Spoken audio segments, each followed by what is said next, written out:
तो आज हम बात करने जा रहे हैं सुश्रुत सूत्र स्थान के पंचम अध्याय के बारे में, जिसका नाम है अग्र उपहरणीय अध्याय व्याख्यायामः। इस अध्याय में हम शल्य चिकित्सा में जो भी हमारे कर्म होते हैं, पूर्व कर्म, प्रधान कर्म और पश्चात कर्म जो होते हैं, उनके बारे में जानेंगे। उनमें क्या-क्या प्रोसीजर्स रहते हैं और क्या-क्या चीजें उनमें होती हैं, तो वो उन सब के बारे में आज जानेंगे। तो श्लोका नंबर पेज नंबर 22 पे पंचम अध्याय है और श्लोका नंबर 3 देखें।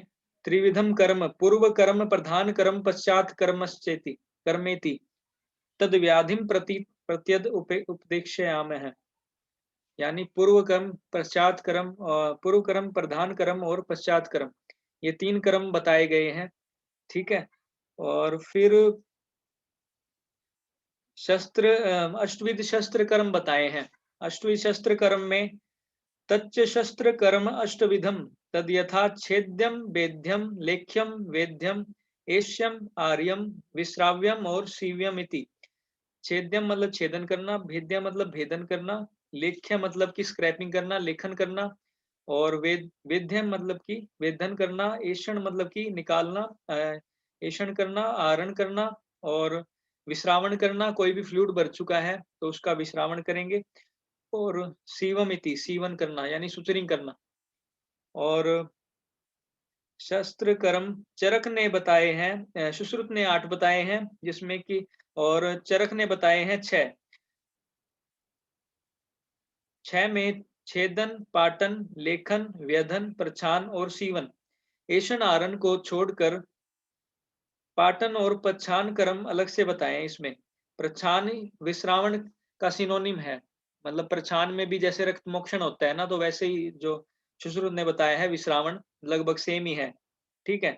और पाटन वेदन, वेदन का पर्याय है, मतलब कि पाटन करेंगे तो वेदन जैसा ही होएगा। ठीक है। तो चरक ने 6 कर्म बताए हैं। मेनली 8 कर्म होते हैं। सुश्रुत, अगर ऐसा क्वेश्चन आ जाए कि शस्त्र कर्म कितने होते हैं, तो मेनली सुश्रुत के बताएंगे, जैसे 8 कर्म होते हैं। और चरक ने एषण आरण को छोड़कर और पाटन और प्रछान कर्म अलग से बताए हैं।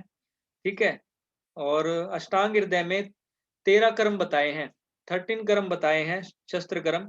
जो सुश्रुतोक्त 8 कर्म है वो तो है ही, और साथ ही साथ उत्पाटन, कुट्टन, मंथन, दहन और ग्रहण। उत्पाटन, कुट्टन, मंथन, दहन और ग्रहण, इसका शॉर्टकट है यूके में डिग्री। यूके में डिग्री, यूके में डी गहरी। यू मतलब उत्पाटन, के मतलब कुट्टन, में मतलब मंथन, और डी मतलब दहन, और ग्री मतलब ग्रहण। अष्टांग हृदय में सुश्रुतोक्त 8 कर्म और साथ में उत्पाटन, कुट्टन, मंथन, दहन और ग्रहण, ये कर्म भी बताए गए हैं। ठीक है। फिर अष्टांग हृदय ने 13, अष्टांग संग्रह ने 12 शस्त्र कर्म बताए हैं। चरक ने सुश्रुत वर्णित एषण आरण नहीं माने हैं, और भेदन के स्थान पर पाटन कर्म और विश्रावण के स्थान पर प्रछान कर्म का वर्णन बताया है। फिर बात आती है पूर्व कर्म क्या रहेगा। पूर्व कर्म में हम क्या क्या करेंगे, तो पूर्व कर्म नेक्स्ट पेज 23 नंबर पेज पे ये श्लोका दे रखा है। फर्स्ट जो है 6 नंबर श्लोका, इसमें पूर्व क्रम में ये सारी चीजें वैद्य को कलेक्ट करनी होगी। यंत्र, शस्त्र, शार, अग्नि, शलाका, श्रृंग, जलोका, काल, अलाबू, जाम्बव, ओष्ट, पीचू और प्रोसूत्र, पत्र, पट, मधु, घृत, वसा, पय, तैल, तर्पण, कषाय, लेपन, कल्क, व्यजन, शीत, उष्णोदक, ये सारी चीजें पूर्व कर्म में वैद्य को कलेक्ट करनी है। ठीक है। और परिकर्मिणश्च स्निग्धा स्थिरा बलवंत है, यानी प्रकर्मिणश्च जो परिचारक होएगा वो स्निग्ध होना चाहिए, मतलब कि जो पेशेंट है उसके साथ प्रेमा भाव से रहे। ठीक है। उसके प्रति स्नेह भाव रखे, तो मतलब स्निग्ध होना चाहिए, स्थिर होना चाहिए, उसकी जो बुद्धि होती है वो स्थिर होनी चाहिए। और बलवंत है, जो शस्त्र कर्म में बल का काफी योगदान रहता है, तो उसमें बल तो होना ही चाहिए। ठीक है। बलवंत है। परिकर्मिणश्च स्निग्धा स्थिरा बलवंत है। ये इंपॉर्टेंट श्लोक है, इंपॉर्टेंट लाइन है, ये अंडरलाइन कर लें। परिकर्मिणश्च स्निग्धा स्थिरा बलवन्तः। नेक्स्ट नेक्स्ट जो श्लोका है, श्लोका नंबर 7, इसमें बताया जा रहा है प्रधान कर्म। प्रधान कर्म में इसमें तत्प्रशस्तु तिथि करण मुहूर्त नक्षत्रेषु, मतलब श्रेष्ठ तिथि मुहूर्त नक्षत्र में दध्यात अक्षत अन्नपानैर रत्नैर अग्निर विप्रान, जो दधी चावल अन्नपान और रत्न आदि से अग्नि ब्राह्मण और वैद्यों का पूजन करना चाहिए। ठीक है। फिर मंगल स्वस्ति वाचन करके लघु भुक्तवंतम प्राग मुख आतुरम प्रवेश्य, मतलब लघु भुक्तवंतम, लघु आहार विहार कराकर, लघु आहार कराकर और प्राग मुख यानी पूर्व की ओर मुख कर कर रोगी को बिठा देना चाहिए। और प्रत्येक मुखे वैद्यो यानी पश्चिम मुख वैद्य को, पश्चिम मुख कर कर वैद्य को बैठ जाना चाहिए। प्रत्येक मुखो वैद्य। मरम शिरा स्नायु संध्या अस्ति धमनी परिहरन अनुलोम शस्त्रम, मरम शिरा स्नायु संधि अस्थि धमनियों को बचाकर पुए को संपूर्ण रूप से निकाल देना चाहिए। परिहरन अनुलोमम शस्त्रम, शस्त्र को भी निकाल देना चाहिए। दद्याद पुए दर्शनाथ, मतलब शस्त्र कर्म करना चाहिए जिससे कि पुए का जो दर्शन हो जाता है और फिर उसको शस्त्र द्वारा निकाल देना चाहिए। ठीक है, जल्दी से। और फिर बताया जा रहा है महत्स्व अपि च पाकेषु द्वय अंगुलांतर त्रय अंगुलांतर व शस्त्र पदम उक्ता, यानी पाक स्थान के महान होने पर, मतलब ये बहुत ज्यादा अधिक दूरी तक फैला हुआ है पाक पाक स्थान जो है। ठीक है, वर्ण का जो पाक स्थान है वो अधिक दूरी तक फैला हुआ है, बहुत ज्यादा बड़ा है। तो उसमें क्या करेंगे, 2 अंगुल और 3 अंगुल तक लंबा वर्ण का घाव करेंगे। ठीक है, जिससे कि पुए जो है, जो पस है उसका अच्छे तरीके से क्लीनिंग हो सके। ठीक है। और फिर नेक्स्ट श्लोका 8 नंबर श्लोका, ये इंपॉर्टेंट है। द्वय अंगुलांतर त्रय अंगुलांतर व शस्त्र पद मुक्ता, ये श्लोक अंडरलाइन कर ले। ठीक है। फिर पूछ लिया जाता है कि कितने अंगुलांतर पर अगर लंबा वर्ण का घाव हो तो उसमें कितने अंगुलांतर पर शस्त्र कर्म करेंगे। ठीक है। और फिर 8 नंबर श्लोका, तत्रायतो विशालय समय, मतलब वर्ण के गुण बता रखे हैं। एक वर्ण होता है जो चिकित्सक बनाता है, एक वर्ण होता है जो एक्सीडेंटली जो हो जाता है वर्ण। तो ये वर्ण के गुण बताए गए हैं, जो मतलब कि जो श्रेष्ठ वर्ण होगा उसके गुण हैं। तत्रायतो विशालः समय सुविभक्त निराश्रय इति वर्ण गुण है, मतलब आयत होना चाहिए। ठीक है। 5 गुण बताए गए हैं। आयतश्च, आयताकार होना चाहिए। ठीक है। और विशाल होना चाहिए। सुविभक्त, समय मतलब कि सम होना चाहिए। ठीक है। आयत मतलब कि दीर्घ, दीर्घ होना चाहिए। विशाल मतलब विस्तृत होना चाहिए, चौड़ा होना चाहिए। और समय मतलब कि सीधा होना चाहिए। टेढ़ा मेढ़ा होगा तो अच्छे तरीके से उसको सीवन नहीं कर पाएंगे, प्रछान नहीं कर पाएंगे। सुविभक्त होना चाहिए और अच्छे तरीके से डिवाइडेड होना चाहिए। ठीक है। और निराश्रय, मतलब कोई भी मर्म के त्वचा मांस जो शिरा स्नायु है उनके आश्रय नहीं होना चाहिए। ठीक है। उस वो वर्ण जो है वो श्रेष्ठ बताया गया है। ठीक है।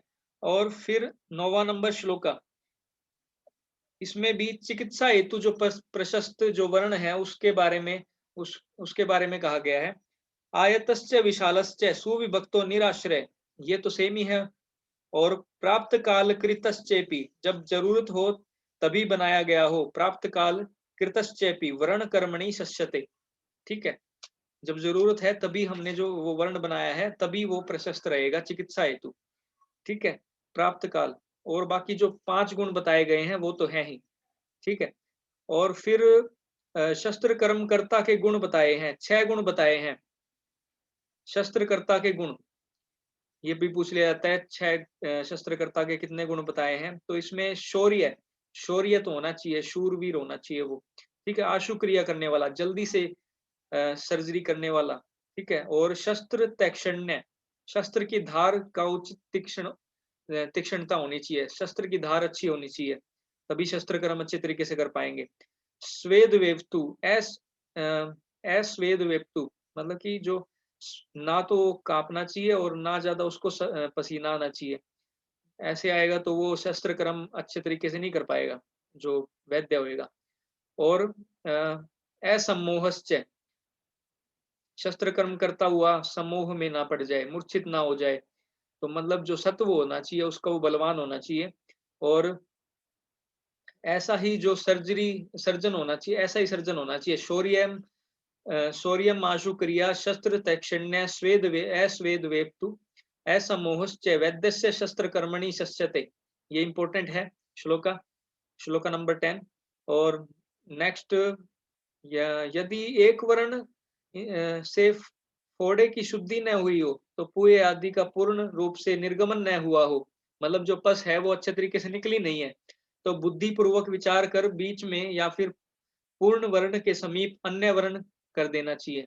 ठीक है, मतलब कि अन्य जो पुए है, पस के पास एक अन्य वर्ण, अन्य इंसीजन दे देना चाहिए। ठीक है, जिससे कि जो पुए है, पस है, उसका अच्छे तरीके से क्लीनिंग हो सके।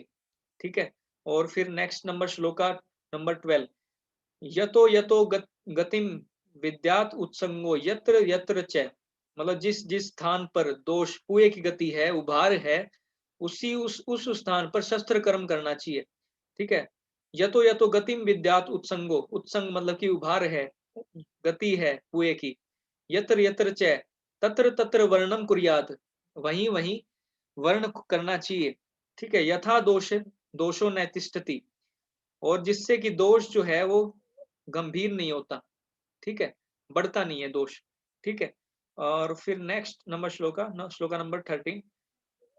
भ्रूगंड तत्र भ्रूगंड शंख ललाट अक्षि पुटो पुट ओष्ठ दंत वेष्टक वेष्ट कक्षा कुक्षी वंशणेषु तिर्यक छेद उक्तः, मतलब इन सभी स्थानों पर भ्रू गंड शंख ललाट अक्षिपुट ओष्ठ दंत वेष्ट कक्षा कुक्षी वंशणेशु, इनमें क्या करना चाहिए? तिर्यक छेदन करना चाहिए।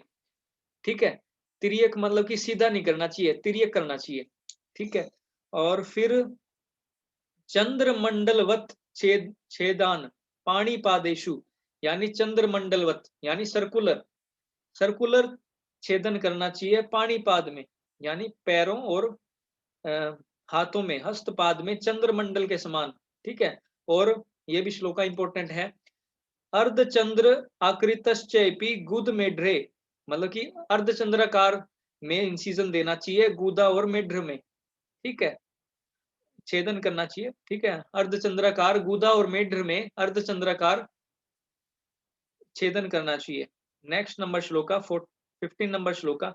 अन्यथा तू सीरियस, अगर ऐसा नहीं किया हमने, जो भ्रूगंड ललाट इन सब में अगर तिर्यक छेदन नहीं किया और पाणिपाद में चंद्रमंडलवत छेदन नहीं किया, या फिर अर्धचंद्र गुदा और मेढ्र में अर्धचंद्रवत छेदन नहीं किया, तो क्या हो जाएगा? अन्यथा तू शिरा स्नायु छेदनम अतिमात्रम वेदना चिराद वर्ण समरोहा मासकंद प्रादुर्भावश्चेति, यानी शिरा स्नायु का छेदन हो जाएगा उससे, और अति मात्रा में वेदना होगी। अति मात्रम वेदना चिराद वर्ण समरोहा, यानी वर्ण जो है वो चिराद मतलब कि देर से वो वर्ण ठीक होएगा, संरोहन होएगा उसका। ठीक है, और मांसकंद मतलब कि मांसकंद ग्रंथि गांठे सी पड़ जाएंगी।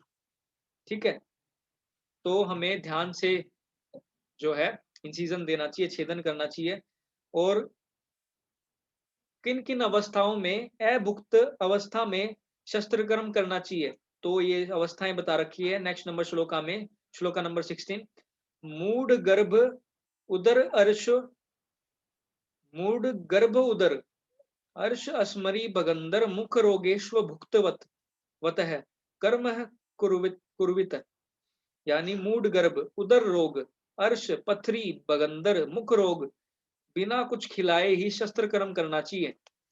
ठीक है, और शेष शेष कर्म हमने पढ़ा था पहले, लघु लघु आहार देना चाहिए, लघु भुक्तवंत है। और अग्निकर्म से पहले पिच्छिलन देना चाहिए, ये नोट डाउन कर लो। अग्निकर्म से पहले पिच्छिलन देना चाहिए, और रक्त मोक्षण से पूर्व यवागु का सेवन करना चाहिए। ठीक है, रक्त मोक्षण से पूर्व यवागु का सेवन करना चाहिए, अग्निकर्म से पहले पिच्छिलन का, और जो मूड गर्भ उदर अर्श अस्मरी बगंदर मुख रोग इनसे जो अलग है उनमें लघु आहार देना चाहिए, लघु शस्त्र कर्म से पहले। ठीक है। और फिर श्लोका नंबर 17, इसमें ततः शस्त्रम वाचार्य शीत अभिर अश्वास्य समन्तात परिपीड्य अंगुल्य, यानी अंगुली से शीत तदंतर वर्ण से शस्त्र को निकाल कर, मतलब जो वर्ण है वहां से शस्त्र को निकाल कर शीतल आश्वासन देना चाहिए। पश्चात कर्म बता रहे हैं इस श्लोका में, श्लोका नंबर 17 में पश्चात कर्म बताया जा रहा है। इसमें शस्त्र कर्म के उपरांत वर्ण को भली भांति दबाकर पुए निकाल दें। ठीक है। समन्तात परिपीड्य अंगुल्य, अंगुली से दबा के जो पुए है उसको निकाल देना चाहिए। और फिर प्रक्षाल्य कषायेण प्रोतेन प्रोतेन उदकम आद्य। ठीक है। कषाय से, कषाय उदक से प्रक्षालन करना चाहिए, उसको सफाई कर देनी चाहिए। ठीक है। और फिर इसमें लेप बता रखा है बैंडेज टाइप में से। ठीक है। तिल कल्क मधु सर्पी प्रगाढ़ औषधम युक्ताम। ठीक है। नाति स्निग्धाम नाति रुक्षाम, मतलब ये तिल कल्क और मधु सर्पी का लेप बता रखा है इसमें। नाति स्निग्ध होना चाहिए, नाति रुक्ष होना चाहिए। ठीक है। वर्तिम प्राणी दद्यात, मतलब वर्ती के प्रमाण की ये, मतलब एक कल्क सा बना लेना चाहिए और पेस्ट टाइप से बना लेना चाहिए, एक बैंडेज टाइप से बन जाएगा। और ये व्रण पश्चात क्रम में बताया जा रहा है, ये वर्ण पर लगा देंगे और जिससे कि वर्ण का जो है वो अच्छी तरीके से समरोहण हो जाएगा, मतलब अच्छी तरीके से वो ठीक हो जाएगा। इसमें घना कवलिकाम दत्वा वस्त्र पटेन बंधनियात। ठीक है।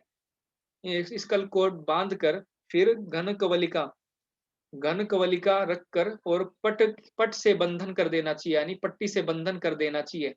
ठीक है। पश्चात क्रम हो गया हमारा। ठीक है। आ रहे समझ? पूर्व कर्म में हमने हमें लघु भोजन दिया। ठीक है। जो हमें स्वस्ति वाचन मंगल कर्म जो भी करना था वो सब कुछ किया हमने। ठीक है। और फिर हमने शस्त्र कर्म के कर्ता के गुण बताए थे, 6 गुण होते हैं, शौर्य का शुक्रिया शस्त्र तक्षिण्य। ठीक है। और चिकित्सा हेतु प्रशस्त जो वर्ण है उसके गुण बताए थे, वर्ण के 5 गुण बताए थे। ठीक है। और प्रधान कर्म में हमने द्वैंगुलांतर त्रैंगुलांतर वा शस्त्र पदमुक्ता, यानी शस्त्र जो पाक स्थान है अगर वो विशाल है उसमें द्वैंगुलांतर त्रैंगुलांतर लंबा वर्ण का घाव देते हैं उसमें, ये इंपॉर्टेंट था। और मतलब जो रोगी है उसको पूर्व की ओर मुख करके बैठना चाहिए, प्राग मुख आतुरम प्रवेश है। और जो वैद्य है उसको पश्चिम की ओर। ठीक है। रोगी पूर्व की ओर हो गया और जो वैद्य है वो पश्चिम की ओर मुख करके बैठे और फिर शस्त्र कर्म करे, ये प्रधान कर्म बता रखा है। ठीक है। और लघु भुक्तवंतम। ठीक है। लघु भुक्त मतलब लघु आहार लेना चाहिए। और पूर्व कर्म में हमने जो भी है शस्त्र वगैरह है, शस्त्र क्षार अग्नि जलोका श्रृंग, इन सबको कलेक्ट करना बताया था। ठीक है। और फिर इसमें जो परिचारिका है उसके गुण बताए थे, स्निग्धा स्थिरा बलवंत है। ठीक है। और ये हमारा पश्चात कर्म भी हो गया है। पश्चात कर्म में क्या प्रक्षालन करेंगे, परिपीडन करेंगे जिससे कि जो पस है वो अच्छी तरीके से निकल जाए। ठीक है। और फिर हम कषाय से इसको प्रक्षालन कर लेंगे और फिर तिल कल्क और मधु सर्पी का जो कल्क है उससे उसको लगा देंगे, वर्ती टाइप से बना लेंगे, उसको वर्ण पे लगा देंगे और फिर पट्टी बांध देंगे। ठीक है। बंधन कर देंगे। ठीक है। और पश्चात पश्चात में क्या करेंगे, वेदनाहर और जो जीवाणु नाशक द्रव्य हैं उनका धूपन करेंगे। ठीक है। धूपन के द्रव्य बता रखे हैं श्लोका नंबर 18 में, गुगलु और गुरु रस सर्ज रस वचा गोर शर्षप चूर्ण लवण निम्ब पत्र विमिश्रैर राज्यैर युक्त धूपियेत आज्य शेषेण चैस्य प्राणान समालभेत। मतलब ये गुगुल अगर राल वचा श्वेत सरसों ये सब धूपन द्रव्य बता रखे हैं। ठीक है। इससे क्या होगा कि जो बैक्टीरिया वगैरह ग्रोथ है ना वो वर्ण पे नहीं होगी। ठीक है। धूपन कर्म से। ठीक है, और फिर फंगस वगैरह भी ग्रो नहीं होगी। और उदक उदक फिर इसमें नेक्स्ट में बता बता रखा है, जल के घड़े में से पानी हाथ में लेकर रोगी पर छिड़क कर निम्न मंत्रों का रक्षा कर्म, मेनली रक्षा कर्म बता रखा है। रक्षा कर्म में क्या है कि मंत्रों का उच्चारण करेंगे, ठीक है, जिससे कि जो मंत्रों का उच्चारण काफी मायने रखता है, जिससे कि जो वर्ण का है, वर्ण मानसिक स्थिति एक सबल होती है जिससे, रक्षा कर्म से। और जो वर्ण है, आसपास के जो भी कीटाणु हैं वो सब कुछ मर जाएंगे, माइक्रो ऑर्गेनिजम्स हैं। रक्षा कर्म में उदक अम्भ चापी गृहीत्वा प्रोक्षेण रक्षा कर्म कुर्यात् तद वक्ष्यामः। ठीक है, ये मंत्र बता रखा है पूरा।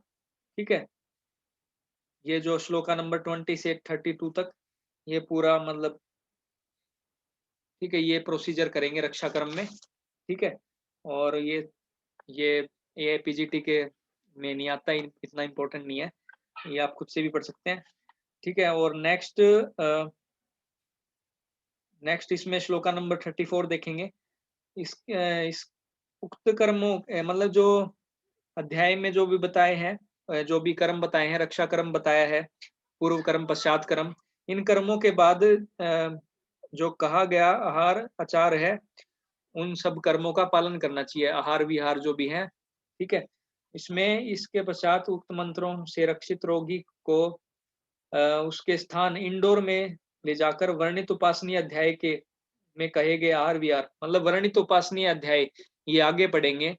वर्णित उपासनीय अध्याय में जो कहा गया है ना आहार विहार, वो सब कुछ हमें इस जो कर्म है, पूर्व कर्म पश्चात कर्म, इन सब प्रधान कर्म, इन सब के बाद वर्णित उपासनीय अध्याय में जो आहार विहार बता रखे हैं ना, वो सब कुछ लेना पड़ेगा। ठीक है, और फिर इसमें बताया गया है कि पट्टी कब खोलनी है। ठीक है, दूसरे दिन द्वितीय दिवस परिमोक्षण मोक्षणा द्विग्रथिते, मतलब अगर दूसरे दिन वर्ण की पट्टी खोल देंगे ना तो गांठ पड़कर देरी से रोहन होएगा। मगर मतलब कि अगर दूसरे दिन ही पट्टी खोल दी ना तो गांठ सी बन जाएगी वहां पे, और जो वर्ण है उसका जो रोहन है वो देरी से होएगा। ठीक है, वेदनाएं अधिक तीव्र हो जाएंगी, तीव्र रुजश्च भवति। ठीक है, वर्ण चिराद रूप संरोहति, मतलब चिराद मतलब देरी से संरोहण होगा, समरोहण होगा उसका। ठीक है, और फिर इसके बाद वर्ण के दोष और समय की मौसम हीन मध्य और उत्तम आयु आदि का विचार कर इसमें कषाय लेप बंध आहार और अचार का प्रयोग करना चाहिए। मतलब कि इसमें हीन मध्य और उत्तम और आयु आदि का विचार कर इसमें कषाय लेप बंद आहार और अचारों का प्रयोग करना चाहिए। ठीक है, ये थोड़ा इंपॉर्टेंट है, किस किस चीजों का उपयोग बताया गया है, कषाय लेप बंद आहार अचार। ठीक है, ये थोड़ा अंडरलाइन कर सकते हो। ठीक है, फिर श्लोका नंबर 31 39 इसमें श्लोका नंबर 39 में इसमें बताया गया है कि इसके कारण अगर तस्माद बहिरश्चैवे शुद्धम रोपयेद वर्णम, इससे क्या होगा कि जो वर्ण है वो संशुद्ध होकर रोपण हो जाएगा उसका अच्छे तरीके से। और रूढ़े अप्य जीर्ण व्यायाम, इसमें वर्ज्य क्या क्या है, अगर वर्ण हो गया है, ठीक है, पश्चात क्रम में वर्ज्य क्या क्या चीजें हैं, वर्ण हो गया है और पट्टी बन बन चुकी है, तो रूढ़े अप्य अजीर्ण, अजीर्ण नहीं होना चाहिए। ठीक है, आमावस्था होगी तो जो वर्ण है वो अच्छे तरीके से न्यूट्रिशन नहीं ले पाएगा। ठीक है, उससे फिर संरोहण नहीं होएगा अच्छे तरीके से वो। ठीक है, और फिर व्यायाम व्यायाम नहीं करना चाहिए, पट्टी जो बंधन है वो खुल जाएगा व्यायाम वगैरह करेंगे तो।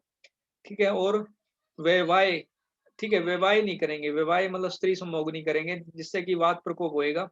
ठीक है, और हर्ष क्रोध भय, हर्ष क्रोध भय मानसिक जो है इन सबका वर्जित है। ठीक है, ये इंपॉर्टेंट है। रूढ़े अप्य जीर्ण व्यायाम वैवायादीन विवर्जित हर्ष क्रोधम भयच्चपि यावत स्थैर्य उपसंभवात, ये श्लोक अंडरलाइन कर सकते हो। ठीक है, बोरिंग तो नहीं हो रहा, बस अभी चैप्टर कंप्लीट होने वाला है। ठीक है, और फिर बताया जा रहा है कि कौन सी ऋतु में हम 2 दिन पश्चात ही हम वर्ण को खोल सकते हैं, जो पट बंधन बांधा गया है, और कौन सी ऋतु में 3 दिन पश्चात खोलना चाहिए। ठीक है। हेमंत और शिशिर, हेमंत शिशिरे चैव वसंते चैपि मोक्षयेत त्रयात्, मतलब जो हेमंत शिशिर वसंत है ना, उन ऋतुओं में तीसरे दिन पट खोलना चाहिए, जो बंधन है उसको तीसरे दिन खोलना चाहिए, क्योंकि दो जो डाइजेशन पावर है वो बढ़ जाती है। ठीक है। और जो है मॉइस्चर कंटेंट भी है जो एनवायरनमेंट में, वो भी कम हो जाता है। ठीक है। तो पट्टी जो है देर से भी खोलेंगे तो मतलब वहां पे फंगस जो है वो लगने के चांसेस कम रहेंगे। ठीक है। वहां पे ठीक है। और फिर शरद, ग्रीष्म और वर्षा ऋतु में दूसरे दिन ही पट्टी खोलनी चाहिए, क्योंकि शरद ऋतु और वर्षा ऋतु में जो है डाइजेशन पावर भी कम होती है, और एनवायरनमेंट में जो वर्षा ऋतु में एनवायरनमेंट में मॉइस्चर कंटेंट ज्यादा होता है, तो इस वजह से हर 2 दिन में पट्टी खोलनी चाहिए। ठीक है। तो ये इंपॉर्टेंट है टाइम। ठीक है। हेमंत, शिशिर, वसंत में 3 दिन पश्चात, और ग्रीष्म, वर्षा और शरद में, ग्रीष्म, वर्षा, शरद में दूसरे दिन ही पट खोल दें। ठीक है। क्या हो गया? सीरियस क्यों हो रहा है? मजे नहीं आ रहे क्या? बस हो गया यार, बस तेरे को देख के मेरे को भी नींद आने लग जाएगी। बस हो गया, हो गया।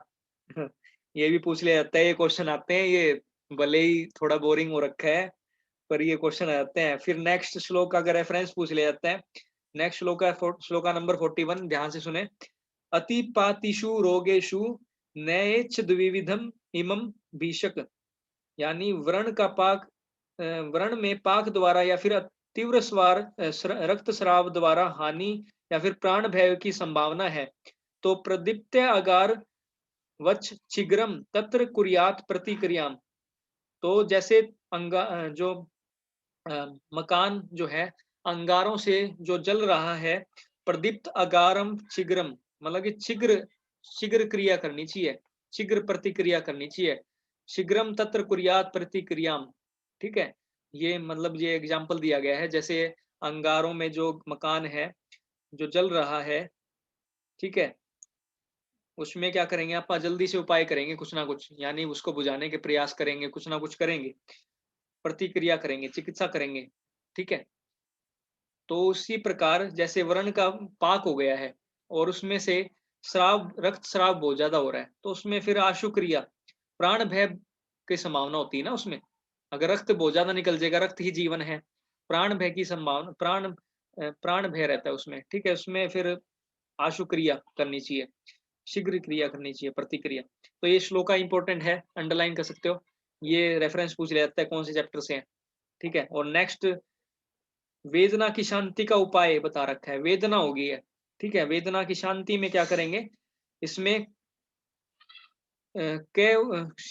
कोष्ण घृत और यष्टि मधु का चूर्ण, घृतेन शांतिम उपेति सिक्ता कोष्ण यष्टि मधुक अन्वितम, यानी कोष्ण घृत और यष्टि मधु का चूर्ण से सेचन करेंगे। ठीक है। वर्ण का। ठीक है। यानी थोड़ा सा उष्ण घृत ले लिया, कोष्ण घृत और यष्टि मधु चूर्ण। ठीक है। इससे सींचन करेंगे, जिससे कि जो वेदना है उसकी शांति हो जाएगी। ठीक है। ये इंपॉर्टेंट है, ये लास्ट लाइन इंपॉर्टेंट है इस श्लोका की। घृतेन सा शांतिम उपेति सिक्ता कोषणेन यष्टि मधुकान्विता वितेन। ठीक है। क्वेश्चन करेंगे तो थोड़ा इंटरेस्ट बनेगा। ठीक है। तो ये चैप्टर समाप्त होता है, पंचम अध्याय। और आप कहोगे तो कल क्वेश्चन आंसरिंग कर लेंगे, question and answer Q&A session रख ले। ठीक है। उससे थोड़ा इंटरेस्ट बनेगा। और फिर हम चरक शुरू करेंगे, चरक चिकित्सा स्थान। ठीक है। अब हम पहले 3-4 दिन तो हम सुश्रुत संहिता पढ़ेंगे, और फिर लास्ट के जितने भी दिन हैं उसमें फिर हम चरक पढ़ लेंगे। ठीक है। 3-3, 4-4 दिन करके। ठीक है। दोनों बैलेंस होती रहेंगी, दोनों संहिताएं साथ में कवर हो जाएंगी। ठीक है। तो देखते रहिए। ओके। आगे क्या होगा जानने के लिए देखते रहिए। देखते रहिए वैद्य तुषार भारद्वाज विद वैद्य साहिल शर्मा, इस लेक्चर सीरीज को देखते रहिए। Okay, good night, goodbye, see you.